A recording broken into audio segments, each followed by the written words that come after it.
আজিৰ প্ৰথম কুৱেশ্যনটো হ'ল কোনখন চহৰক ভাৰতৰ মানচেষ্টাৰ বুলি জনা যায়? যে কোনটো চহৰক ভাৰতৰ মানচেষ্টাৰ বুলি কোৱা হয়?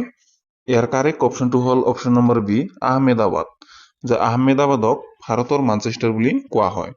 এতিয়া আহিছো আজিৰ 2 নম্বৰ কুৱেশ্যনটো লৈ। কুৱেশ্যনটোত সুধিছে দন্ত চিকিৎসকে কোন প্ৰকাৰৰ দাপোন ব্যৱহাৰ কৰে?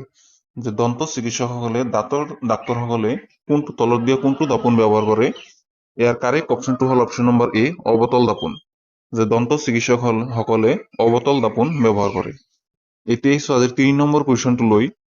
কুৱেশ্যনটোত সুধিছে বাহনৰ পিছফালৰ দৃশ্য চাবলৈ কোনখন দাপোন ব্যৱহাৰ কৰা হয়?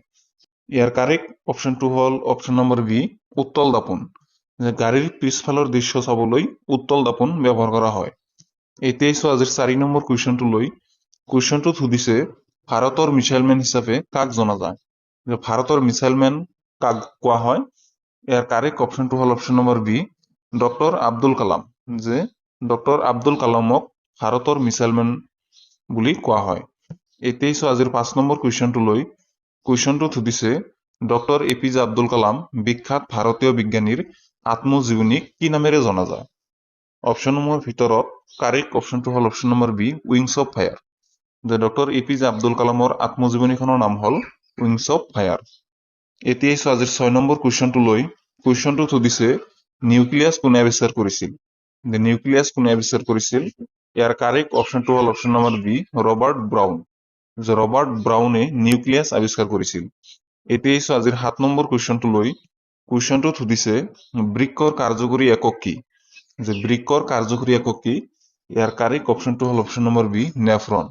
যে বৃক্কৰ কাৰ্যকৰী একক হ'ল নেফ্ৰন। এতিয়া আহিছো আজিৰ 8 নম্বৰ কুৱেশ্যনটো লৈ। কুৱেশ্যনটোত সুধিছে নিম্নলিখিত কোনটো বঁটাক এছিয়াৰ নোবেল বঁটা বুলি কোৱা হয়? যে তলত দিয়া কোনটো বঁটাক এছিয়াৰ নোবেল বঁটা বুলি কোৱা হয়? ইয়াৰ কাৰেক্ট অপশ্যনটো হ'ল option number C, Ramon Magsaysay award. যে এই মেগছেছে বঁটাক এছিয়াৰ নোবেল বঁটা বুলি কোৱা হয়। এতিয়া আহিছো আজি 9 নম্বৰ কুৱেশ্যনটো লৈ। কুৱেশ্যনটোত সুধিছে ভিয়েটনামৰ ৰাজধানী কি? যে ভিয়েটনামৰ ৰাজধানী চহৰ কি? ইয়াৰ কাৰেক্ট অপশ্যনটো হ'ল অপশ্যন নম্বৰ চি, হানৈ। যে ভিয়েটনামৰ ৰাজধানী হ'ল হানৈ। এতিয়া আহিছো আজিৰ 10 নম্বৰ কুৱেশ্যনটো লৈ। কুৱেশ্যনটোত সুধিছে কুইক লাইমৰ আন এটা নাম কি? যে কুইক লাইমৰ আন এটা নাম কি? ইয়াৰ কাৰেক্ট অপশ্যনটো হ'ল option number D, calcium oxide. যে কুইক লাইমৰ আন এটা নাম হ'ল কেলছিয়াম অক্সাইড। এতিয়া আহিছো আজিৰ 11 নম্বৰ কুৱেশ্যনটো লৈ। কুৱেশ্যনটোত সুধিছে এলপিজি মিশ্ৰণ হয়। যে এলপিজি কিহৰ মিশ্ৰণ? ইয়াৰ কাৰেক্ট অপশ্যনটো হ'ল option number B, propane and butane. যে প্ৰফেন আৰু বিউটেনৰ মিশ্ৰণ হ'ল এলপিজি। এতিয়া আহিছো আজিৰ 12 নম্বৰ কুৱেশ্যনটো লৈ। কুৱেশ্যনটোত সুধিছে ডলফিন কিক শব্দটো কোনবিধ খেলৰ সৈতে সম্পৰ্কিত? যে ডলফিন কিক শব্দটো কোনবিধ খেলৰ লগত জড়িত? ইয়াৰ কাৰেক্ট অপশ্যনটো হ'ল অপশ্যন নম্বৰ বি, সাঁতোৰ। যে ডলফিন কিক শব্দটো সাঁতোৰ খেলৰ সৈতে সম্পৰ্কিত। এতিয়া আহিছো আজিৰ 13 নম্বৰ কুৱেশ্যনটো লৈ। কুৱেশ্যনটোত সুধিছে বিশ্ব যক্ষ্মা দিৱস কেতিয়া উদযাপন কৰা হয়? যিটো টিবি ৰোগ সেইটো বিশ্ব যক্ষ্মা দিৱস কিমান তাৰিখে পালন কৰা হয়? ইয়াৰ কাৰেক্ট অপশ্যনটো হ'ল অপশ্যন নম্বৰ চি, 24 মাৰ্চ। যে 24 মাৰ্চ তাৰিখে বিশ্ব যক্ষ্মা দিৱস উদযাপন কৰা হয়। এতিয়া আহিছো আজিৰ 14 নম্বৰ কুৱেশ্যনটো লৈ। কুৱেশ্যনটোত সুধিছে জাৰণ প্ৰতিহত কৰিবলৈ আলুৰ চিপছবোৰত কি গেছ সংৰক্ষণ কৰা হয়? ইয়াৰ কাৰেক্ট অপশ্যনটো হ'ল অপশ্যন নম্বৰ এ, নাইট্ৰজেন। যে আলুৰ চিপছবোৰত নাইট্ৰজেন গেছ ব্যৱহাৰ কৰা হয়। এতিয়া আহিছো আজিৰ 15 নম্বৰ কুৱেশ্যনটো লৈ। কুৱেশ্যনটোত সুধিছে কোন প্ৰকাৰৰ কয়লাক মুগা কয়লা বুলি কোৱা হয়? যে কোনটো কয়লাক মুগা কয়লা বুলি কোৱা হয়? ইয়াৰ কাৰেক্ট অপশ্যনটো হ'ল অপশ্যন নম্বৰ চি, লিগনাইট। যে লিগনাইটক মুগা কয়লা বুলি কোৱা হয়। এতিয়া আহিছো আজিৰ 16 নম্বৰ কুৱেশ্যনটো লৈ। কুৱেশ্যনটোত সুধিছে ভাৰতৰ প্ৰথম পঞ্চবাৰ্ষিক পৰিকল্পনা কেতিয়া আৰম্ভ কৰা হৈছিল?